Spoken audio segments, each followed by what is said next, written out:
صاحب الزمان الغوث الغوث الغوث أدركني.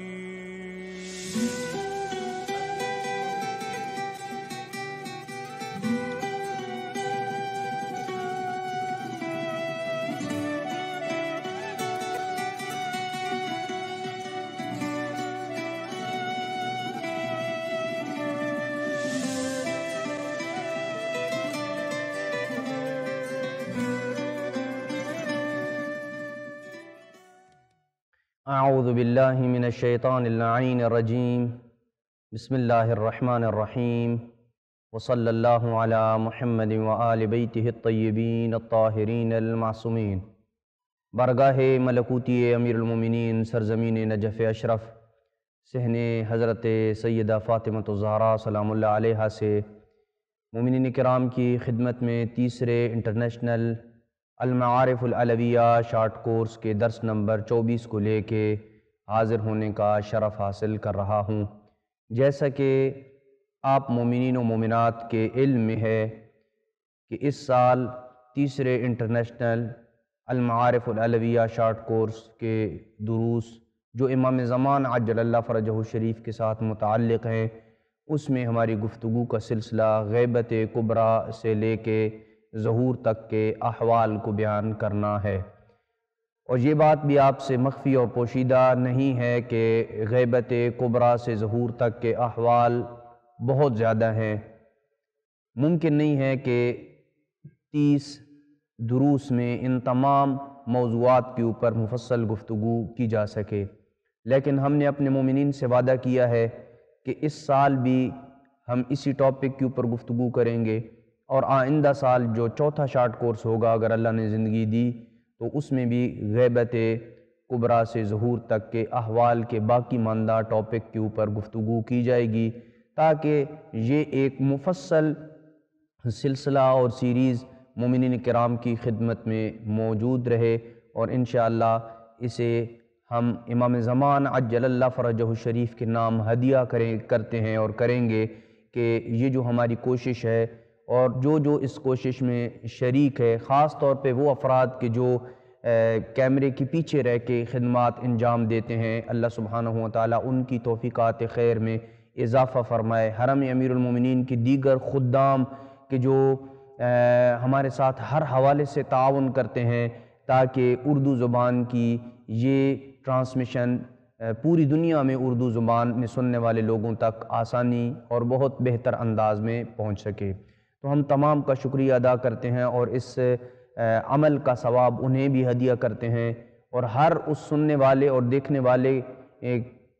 کو اس کا ثواب ہدیہ کرتے ہیں، ان کے مرحومین کو یہ ثواب ہدیہ کرتے ہیں کہ اللہ کی ذات ہمیں مزید توفیق دے کہ امام زمان عجل اللہ فرجہ الشریف کے لیے کوئی ایسا کام کر جائیں، کوئی معرفت کا ایک ایسا سلسلہ چھوڑ جائیں تاکہ مرنے کے بعد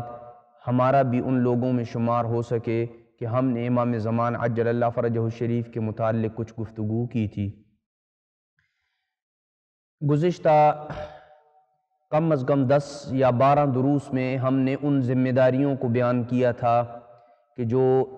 غیبت کبریٰ کے زمانے میں ایک انسان مومن کی گردن پہ عائد ہوتی ہیں. اس سلسلے کو وہیں روک کے آج ہم ایک انتہائی اہم ترین ٹاپک کے اوپر گفتگو کریں گے، اور تقریباً 7 درس ہمارے باقی بچ گئے ہیں یا 6 درس باقی بچ گئے ہیں، جس میں ہم نے امام زمان عجل اللہ فرجہ الشریف کے ظہور کی علامات کے اوپر مختصر انداز میں گفتگو کرنی ہے. اس مقام میں علامات تو بہت زیادہ ہیں، علامات حتمیہ اور غیر حتمیہ، لیکن ہم کوشش کریں گے کہ فقط حتمی علامات کے اوپر گفتگو کی جا سکے اور غیر حتمی علامات کو مختصر انداز میں بیان کیا جائے، تاکہ آئندہ سال علامات کے سلسلے کے حوالے سے مفصل گفتگو جو رہ جائے گی وہ کریں گے. علامات کے سلسلے کو بیان کرنے سے پہلے 2 سوال آپ مومنین کرام کی خدمت میں اٹھا رہا ہوں اور پھر ان کے جواب دینے کے بعد علامات کی طرف بڑھیں گے. سب سے پہلے جو سوال پیدا ہوتا ہے کہ ائمہ اہل بیت علیہ السلام نے امام کے ظہور کی علامات کو جاننے کے متعلق کیوں زور دیا ہے؟ کیوں روایات اہل بیت علیہ السلام میں تاکید کی گئی ہے کہ آپ علامات ظہور سے آشنائی حاصل کریں، چاہے وہ حتمی علامات ہوں یا غیر حتمی علامات ہوں؟ خاص طور پہ حتمی علامات کے متعلق آگاہی، معرفت اور آشنائی حاصل کرنے کے لیے کیوں تاکید کی گئی ہے کلمات اہل بیت علیہ السلام میں؟ کیوں ابھارا گیا ہے ایک انسان مومن کو کہ آپ اپنے زمانے کے امام کے ظہور کی جو علامات ہیں ان کی معرفت حاصل کریں کہ وہ علامات کون کون سی ہیں اور ان کی حقیقت کو سمجھنے کی کوشش کریں؟ اس سوال کا جواب روایات اہل بیت علیہ السلام میں ائمہ اہل بیت علیہ السلام کی زبانی ہی اگر جانا جائے تو زیادہ بہتر ہوگا، کیونکہ خود بعض اوقات انسان ایسا تجزیہ کر بیٹھتا ہے کہ شاید وہ روایات اہل بیت علیہ السلام کے ساتھ مناسب، ہم آہنگ اور سازگار نہیں ہوتا ہے۔ اس لیے ہم کلمات اہل بیت علیہ السلام کی روشنی میں اس سبب کو بیان کریں گے کہ کیوں اہل بیت علیہ السلام نے امام زمان عجل اللہ فرجہ الشریف کے ظہور کی علامات کو جاننے کی تاکید کی ہے۔ سب سے پہلی روایت جو امام جعفر صادق علیہ السلام سے مروی ہے، امام علیہ السلام فرماتے ہیں کہ اعرف العلامہ، علامت ظہور امام زمان کو پہچانو، ظہور امام زمان کی علامتوں کو پہچانیں۔ فَإِذَا عَرَفْتَهَا لَمْ يَضُرَّكَ تَقَدَّمَ هَذَا الْأَمْرَ أَوْ تَأَخَّرَ۔ اگر تم نے ظہور امام زمان کی علامتوں کو پہچان لیا تو پھر تمہیں کوئی نقصان نہیں ہے کہ امام علیہ السلام کا ظہور پہلے ہو جائے ان علامات سے یا بعد میں ہو جائے، پھر تمہیں کوئی نقصان نہیں، کیونکہ تم علامتیں جانتے ہو کہ امام علیہ السلام کے ظہور کی کون سی علامتیں ہیں، کون سی علامتیں حتمی ہیں، کون سی علامتیں غیر حتمی ہیں۔ لہٰذا یہ جاننا ایک انسان مومن کے لیے کسی حد تک ضروری ہے تاکہ اسے پتہ چل سکے کہ ظہور امام علیہ السلام کی کون سی علامات ہیں، اور وہ پھر زمانے سے باخبر رہے گا کہ یہ حتمی علامات ہیں، ان میں سے کوئی ایک علامت بھی جب پوری ہوگی تو وہ تیاری تو پہلے سے کر چکا ہوگا، اسے یہ پتہ چل جائے گا کہ اب امام علیہ السلام کے ظہور کا وقت اور قریب آ گیا ہے۔ جیسے کہ آپ نے کسی کو اپنے گھر میں انوائٹ کر رکھا ہو،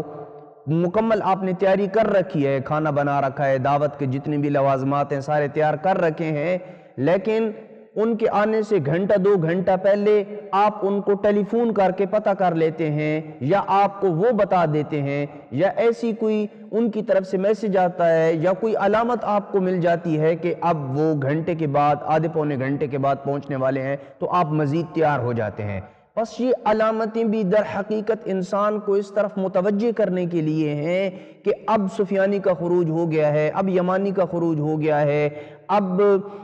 مکہ اور مدینہ کے درمیان ایک بیدا نامی صحرا ہے، وہاں پہ سفیانی کا لشکر جو ہے وہ دھنس گیا ہے، اب قتل نفس زکیہ مقام ابراہیم اور رکن حجر اسود کے درمیان ہو چکا ہے، آسمان سے ندا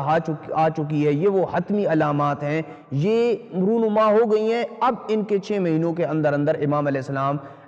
ظاہر ہو جائیں گے اور امام علیہ السلام پردہ غیبت سے ظہور کی طرف قدم بڑھائیں گے۔ تو ایک انسان مومن چونکہ پہلے سے زیادہ آمادہ ہو جائے گا اور اس کا انتظار، اس کا شوق اور اس کا دیدار بڑھتا چلا جائے گا کہ چونکہ یہ علامتیں اب آہستہ آہستہ متحقق ہو رہی ہیں جو حتمی علامات ہیں، لہٰذا میرا شوق، میرا انتظار اور ظہور کے لیے اس کی دعاؤں کا سلسلہ بڑھتا چلا جائے گا۔ یہ وہ فلسفہ ہے جس کی وجہ سے ائمہ اہل بیت علیہ السلام نے علامتوں کی پہچان، علامتوں کی معرفت حاصل کرنے کے اوپر تاکید کی ہے۔ ایک دوسری روایت زرارہ بن اعین سے ہے، زرارہ کہتے ہیں سمعت ابا عبداللہ علیہ السلام، میں نے امام جعفر صادق علیہ السلام سے سنا، یقول آپ فرما رہے تھے، ینادی مناد من السماء، آسمان سے ایک منادی ندا کرے گا، ان فلانا هو الامیر، کہ فلاں بندہ امیر ہے۔ امیر سے مراد وہ نہیں ہے جو فقیر کے مقابلے میں ہوتا ہے، جو غریب کے مقابلے میں ہے، امیر یعنی حاکم، والی کے معنی میں استعمال ہوا ہے۔ ان فلانا امیر، کہ فلاں حاکم ہے، فلاں سید و سردار ہے، فلاں والی ہے۔ ینادی منادن، اور منادی ندا دے گا، ان علیا وشیعتہ ہم الفائزون، کہ علی اور اس کے شیعہ کامیاب ہونے والوں میں سے ہیں۔ قلت فمن یقاتل المہدی علیہ السلام بعد ھذا، زرارہ بن اعین کہتا ہے کہ جب یہ ندا آ جائے گی تو پھر امام مہدی علیہ السلام کے ساتھ کون جنگ کرے گا؟ یہ تو کھلی گویا کہ امام علیہ السلام کی سپورٹ ہوئی آسمان سے جب ندا آ گئی کہ بھائی علی اور اس کے شیعہ کامیابی کی طرف جانے والے ہیں، وہی کامیابی کا صحرا انہی کے سر پہ سجے گا، تو پھر اس کے بعد کون ہوگا جو امام مہدی عجل اللہ فرجہ شریف کے ساتھ جنگ کرے گا؟ فقال علیہ السلام ان الشیطان ینادی ان فلانا وشیعتہ ہم الفائزون، فلاں اور فلاں کے پیروکار وہ کامیابی کی طرف جانے والے ہیں، وہی کامیاب ہوں گے، یعنی رجلا من بنی امیہ، یعنی بنو امیہ میں سے ایک شخص اور اس کے پیروکار جو اس کی اتباع کرنے والے ہیں وہ کامیاب ہوں گے۔ پس ایک آسمانی ندا ہوگی کہ علی اور علی کے ماننے والے اور علی کے شیعہ کامیاب ہیں، اور دوسری ندا آسمان سے شیطان کی طرف سے ہوگی کہ شیعہ، اور دوسری ندا یہ ہوگی کہ فلاں یعنی بنو امیہ میں سے ایک شخص اور اس کے شیعہ کامیاب ہوں گے۔ فَقُلْتُ فَمَنْ يَعْرِفُ الصَّادِقَ مِنَ الْمَكَاذِبِ،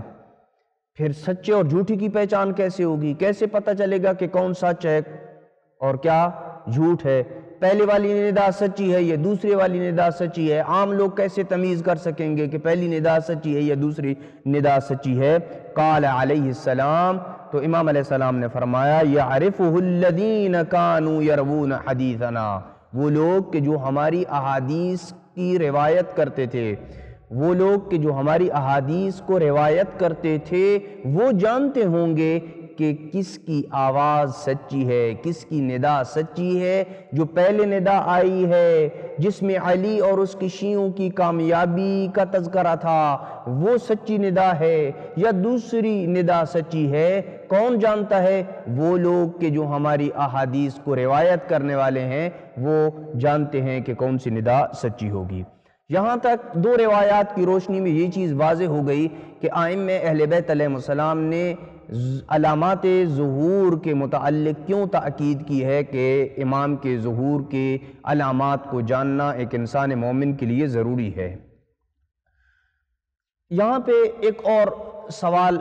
دوسرا جس کو ہم بیان کرنا چاہتے ہیں اس کا جواب دے کے پھر ہم انشاءاللہ علامات ظہور کی طرف بڑھ رہے ہیں کہ ظہور کی کون سی علامات ہیں، کون سی علامات حتمی ہیں، کون سی غیر حتمی ہیں۔ اور وہ سوال یہ ہے کہ، اور اس کو انتہائی کم مطرح کیا جاتا ہے اس سوال کو، کہ ظہور کی علامات کے متعلق تو کسی حد تک ہمارے معاشرے میں ڈسکس کیا جاتا ہے، حتمی اور غیر حتمی علامات بیان ہوتی ہیں، وہ بھی اتنی زیادہ نہیں ہوتی ہیں لیکن کسی حد تک ہوتی ہیں، لیکن ظہور کی شرائط کیا ہیں؟ ایک تو یہ ہے نا کہ ظہور کی شرط، اور ایک ہے ظہور کی علامت۔ علامتوں کے بعد میں ہم تذکرہ کریں گے۔ ظہور کی شرائط کیا ہیں؟ کب وہ شرائط پائی جائیں گی تو تب ظہور ہوگا۔ پس شرائط کا بھی پایا جانا ضروری ہے اور علامات کا بھی پایا جانا ضروری ہے۔ جب شرائط بھی مکمل ہو جائیں گی، علامات بھی مکمل ہو جائیں گی تو پھر امام زمان عجل اللہ فرجہ شریف کا ظہور انشاءاللہ دور نہیں ہوگا۔ تو اس مرحلے میں ہم یہ سوال اٹھا رہے ہیں کہ امام علیہ السلام کے ظہور کی کیا شرائط ہیں؟ سب سے پہلی شرط ظہور کی یہ ہے کہ ایک عالمی اور الہی حکومت کے قیام کے لیے ایک مصلح اعظم اور ایک مصلح انسانیت، ایک منجی بشریت کہ جو انسانیت کا نجات دہندہ ہو، ایک قائد کا وجود ضروری ہے کہ جو زمین کو عدل و انصاف سے پر کر دے۔ پس ظہور کی شرائط میں سے ایک شرط یہ ہے کہ ایک ایسے شخص کا ہونا ضروری ہے کہ جو اس زمین کو عدل و انصاف کے ساتھ پر کر دے، اور یہ ایک منجی بشریت کا ہونا جو انسانیت کو نجات کے ساحل تک لے جائے، ایک مصلح اعظم کا ہونا جو عدل و انصاف کی شمع کو روشن کرے اور ظلم و ستم کے جو چراغ ہیں انہیں گل کر دے، ایک شخصیت کا ہونا جو ہے وہ ضروری ہے۔ اور اس بات کے اوپر نہ فقط مذہب اہل بیت علیہ السلام کا اتفاق ہے، بلکہ تمام ادیان، چاہے وہ دین اسلامی ہوں، دین سماوی ہوں، جتنے بھی ادیان ہیں ان تمام کا اس بات کے اوپر اتفاق موجود ہے کہ ایک مصلح اعظم، انسانیت کا نجات دہندہ قائد آخری زمانے میں آئے گا، جو زمانے کو ظلم و جور سے پر کر کے نجات اور عدل و انصاف کے ساحل تک لے جائے گا۔ تو پہلی شرط یہ ہے کہ ایک مصلح اعظم کا ہونا ضروری ہے۔ دوسری شرط یہ ہے کہ ایک ایسے نظریے کا بھی ہونا ضروری ہے کہ جس نظریے کی اساس اور بنیاد اس چیز کے اوپر قائم ہو کہ وہ مصلح اعظم اور انسانیت کا نجات دہندہ جو عدل و انصاف کو قائم کرے گا، وہ عدل کو زمین میں تمام کے لیے مساوی طور پہ قائم کرے گا، وہ ظلم کو عدل کے ساتھ بدل دے گا، وہ جور کو انصاف کے ساتھ بدل دے گا، وہ پورے عالم اسلام کو امن کی چھتری کے تلے جمع کرنے میں کامیاب ہو جائے گا۔ اس قسم کا نظریہ بھی پایا جانا ضروری ہے، چاہے وہ کوئی بھی ایک شخصیت ہو، یہ ایک نظریے کا ہونا ضروری ہے جس نظریے کو وہ مصلح اعظم اور منجی بشریت، چاہے وہ امام مہدی کی شکل میں ہوں، جیسے کہ شیعہ مذہب امامیہ کہتے ہیں کہ وہ نجات دہندہ امام مہدی ہیں، لیکن کچھ دیگر افراد کہتے ہیں کہ نہیں، وہ امام مہدی نہیں ہے، وہ کوئی اور ہستی ہیں، مثلا حضرت عیسیٰ ہوں گے، کوئی اور ہستی ہوگی۔ لہٰذا قطع نظر اس کے کہ وہ کون سی ایسی ہستی ہے کہ جو اس زمین کو عدل و انصاف کے ساتھ پر کر دے، ایک تو اس ہستی کا ہونا ضروری ہے جو مصلح اعظم ہو، جو انسانیت کا نجات دہندہ ہو، اور ساتھ ساتھ ایک نظریے کا ہونا بھی ضروری ہے کہ جس نظریے کو ہم نے بیان کیا کہ ایک عالمی اور الہی حکومت کے قیام کا نظریہ بھی ہونا چاہیے کہ اللہ تعالیٰ آخری زمانے میں ایک عالمی اور الہی حکومت کا قیام کرے گا جس میں ظلم نام کی کوئی چیز نہیں ہوگی، جس میں جور نام کی کوئی چیز نہیں ہوگی، جس میں ہر طرف امن و امان ہوگا، ہر طرف ظلم کا خاتمہ ہو جائے گا، ہر طرف اسلام کا بول بالا ہوگا، محبت اور پیار اور بھائی چارے کی فضا ہوگی۔ یہ ایک نظریے کا ہونا بھی شرائط ظہور میں سے ہے۔ تیسری شرط یہ ہے کہ ظہور کی کہ ظلم و جور اپنے مختلف مفاہیم کے ساتھ سر عام ہو چکا ہو۔ ظلم کی آپ جو بھی تفسیر کر لیں، ظلم کے جتنے بھی آپ مصادیق اکٹھے کر لیں، وہ اپنے مختلف رنگوں میں، مختلف شکلوں میں عام ہو چکا ہوگا، چاہے وہ چوری کی شکل میں ہو، چاہے وہ ڈاکے کی شکل میں ہو، چاہے وہ غیبت، زنا، چاہے وہ مکس گیدرنگ کی شکل میں ہو، یعنی جس چیز کو بھی آپ ظلم کہیں، چاہے وہ معاشرتی ظلم ہو، چاہے وہ ایک شخص کا اپنی ذات کے اوپر گناہ کرنے کے حوالے سے ظلم ہو، یہ بھی تو ظلم ہے۔ ظلم یہ ہے کہ ایک چیز کو اس کے جو مقررہ جگہ ہے اس پہ اس کو نہ رکھنا، یہ ظلم ہے، کیونکہ ایک چیز کی جو مناسب جگہ ہے اس کو وہاں پہ رکھنا یہ عدل اور انصاف ہے، اور اس کو اس کی مقررہ اور مناسب جگہ سے ہٹا کے رکھنا یہ ظلم ہے۔ تو ظلم کی جو بھی آپ تفسیر کر لیں، ظلم کے جتنے بھی مصادیق بھی آپ بنا لیں، جب ظلم عام ہو جائے گا، جب ظلم شائع ہو جائے گا، تو اس وقت ظہور کی شرائط میں سے ایک شرط جو ہے وہ متحقق ہو جائے گی۔ چوتھی شرط ظہور کی یہ ہے کہ امام علیہ السلام کے انصار بھی موجود ہوں، جو بھی منجی بشریت ہوگا اس کے انصار کا موجود ہونا بھی ضروری ہے، کیونکہ کسی بھی تحریک کی کامیابی کے لیے اس کے پاس، اس قائد کے پاس، اس مصلح اعظم کے پاس